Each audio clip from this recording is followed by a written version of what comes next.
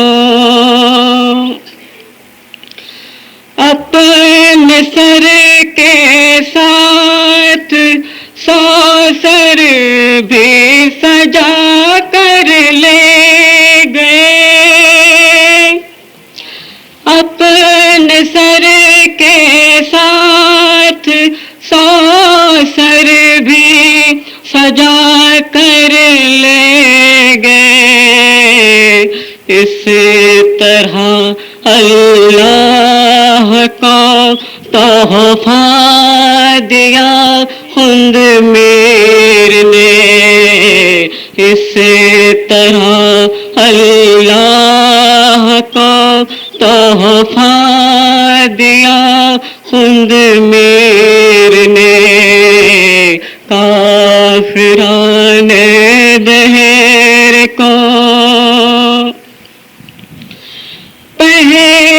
پہلی بار جو پہنچے ہیں مہدی کے حضور، پہلی بار جو پہنچے ہیں مہدی کے حضور، سر جھکا کے کہہ دیا اللہ دیا خود میر نے، سر جھکا کے کہہ دیا اللہ دیا خود میر نے، کافران دہر کو ایک سرور بے خودی اور ایک مقام آگہی، ایک سرور بے خودی اور ایک مقام آگہی، جس کسی کو جب کبھی پرکھا دیا خود میر نے، جس کسی کو جب کبھی پرکھا دیا خود میر نے، کافران دہر کو دونوں عالم کو شہادت کی نئی تاریخ دی، دونوں عالم کو شہادت کی نئی تاریخ دی، عرش والوں کو بھی چونکا دیا خود میر نے، عرش والوں کو بھی چونکا دیا خود میر نے، کافران دہر کو بن گیا اہل نظر کی صف میں عابد کا مقام، بن گیا اہل نظر کی صف میں عابد کا مقام، جب غلامی کاؤں سے رتبہ دیا خود میر نے، جب غلام کا سے رتبہ دیا خود میر نے، کافران دیر کو سہما دیا خود میر نے، ظلمتوں میں نور کو رستا دیا خود میر نے، کافران دیر کو. السلام علیکم. السلام علیکم. عشق کا مہکا ہے یہ چمن ساتھیوں، آج بڑلی بنی ہے دلہن ساتھیوں. عشق کا مہکا ہے یہ چمن ساتھیوں، آج بڑلی بنی ہے دلہن ساتھیوں. ذرا ذرا محبت کا گلزار ہے، ہر نظر ہو گئی محو دیدار ہے، یہ حقیقت ہے کب اس سے انکار ہے، مہدی آئے گئے اپنا اقرار ہے، یہ جگہ دعوے کا ہے وطن ساتھیوں، آج بڑلی بنی ہے دلہن ساتھیوں. سرزمین ہے مقدس یہ گجرات کی، پاس پٹن میں کیا بوئے ایمان ہے، میرے ماؤد کا سچا فرمان ہے، یہ ہے گجرات جو عشق کی کان ہے، مانگ لو عشق کی ایک کرن ساتھیوں، آج بڑلی بنی ہے دلہن ساتھیوں.